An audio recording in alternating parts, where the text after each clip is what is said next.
Thank you. For tonight, we're going to focus on the technology use agreement, which is found in the handbook on page 117. And I want to point out that this can be found not only directly to the parents' emails that they received at the beginning of the year, but also on our website underneath enrollment is handbooks, and the handbook is found here. So Scott is going to show us the technology use agreement online.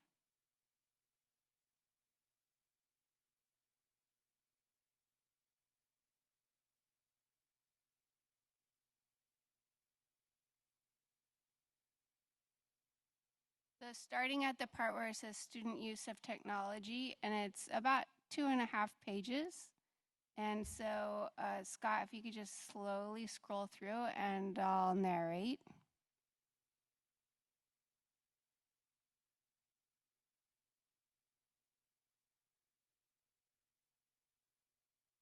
The technology use comes from board policy and administrative regulation, as you can see there, 63.4.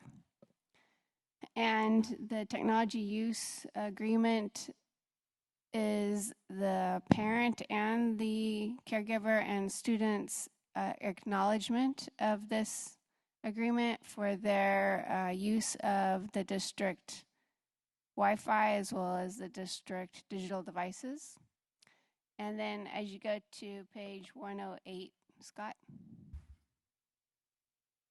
So then that talks about all of the different aspects of the superintendent's responsibility to assure that students and also team members are aware of what is acceptable use of digital devices as well as social media and apps. And as you go through down page 108, are you able to scroll it? That's okay. That's good, thank you. As you scroll down, you'll see a list of shall nots. And so then, can you go over to page 109, please?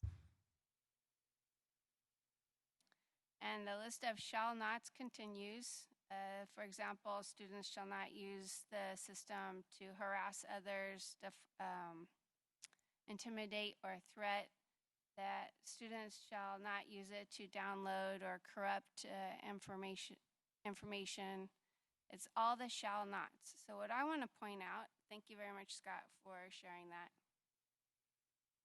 What I want to point out are the shall or the wills.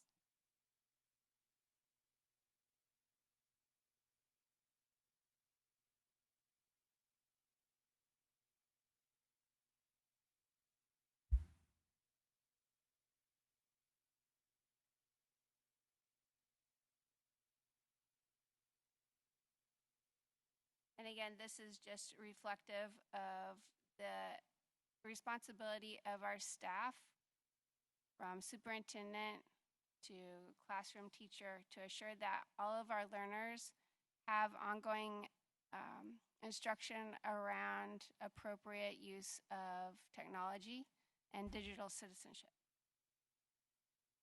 And digital citizenship is about language, watching how we use our language when we are chatting or on social media groups or any other collaborative aspect of using the tools that we have available for learning online.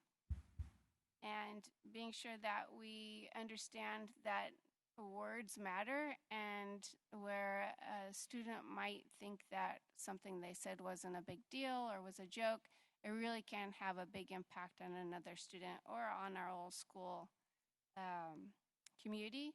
The other aspect is safety and making sure that learners are aware of when they are in a chat room or when they're on social media, that they know who they're speaking with and that they never give any of their own information out. This is part of digital citizenship is not just what we expect you to do when you're using MUSD digital resources. It's also what is good citizenship outside of Milpitas Unified for life.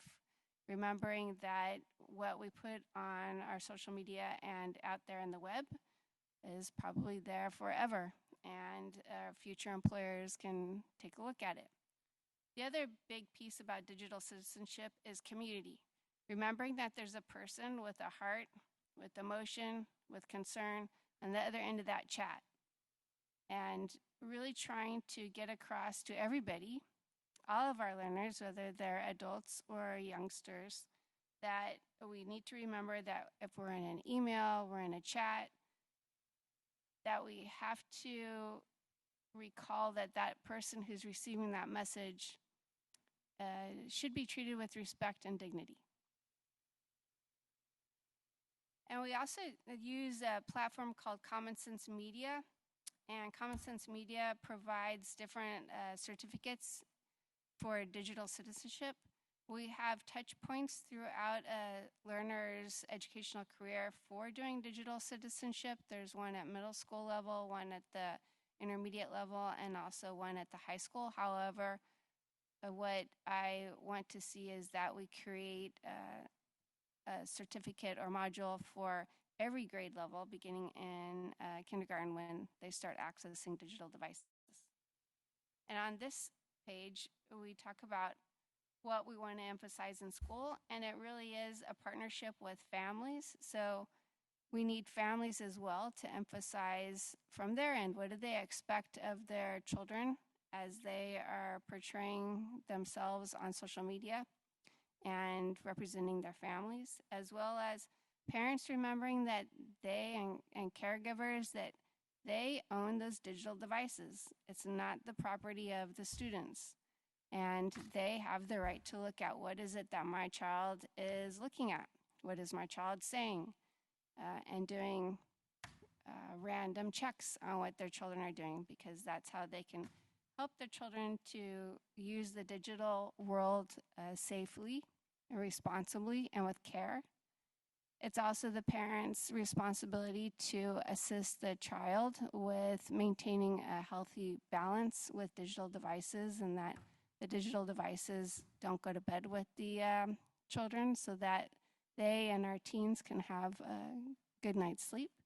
So it's a partnership, and it's one that we really need to put more effort into than we have in the past because of the rise of use of social media by all aspects of people in society, and in particular with our students from about 6th grade up who are using it inappropriately. So we want to make sure that we are hitting home, just as we're doing about attendance matters, that digital citizenship is a lifeline.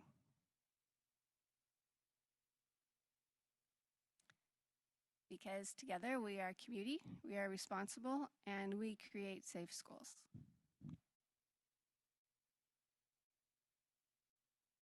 Are there any questions from the board? I'll go. Quick question, Cheryl.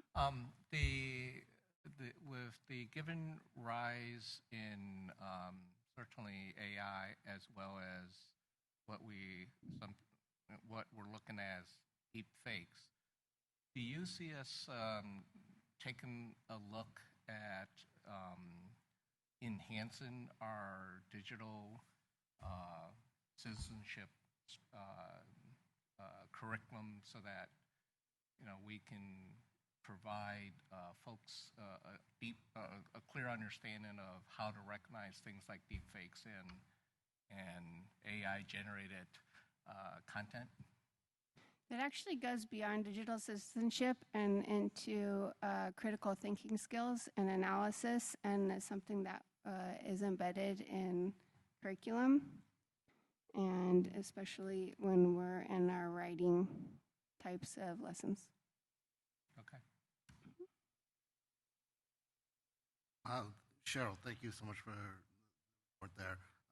A lot of times when we hear the shall nots, too many of parents in our community ask for what is the consequences. You know, and I think you talked a little bit about digital citizenship. How are we encouraging our students as a community to kind of teach each other how to be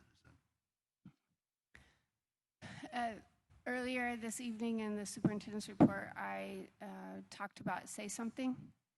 And Say Something is an avenue for students to call attention to their peers who are not using it appropriately and might be making threats for whatever reason. And so that's one way. And then those students experience consequences for their actions. And then there's also the aspect of building community in the classroom. Teachers, and this came up at Russell in the last 2 weeks, teachers are responsible for identifying sites that or extensions that students might make their way to because it got through our filters.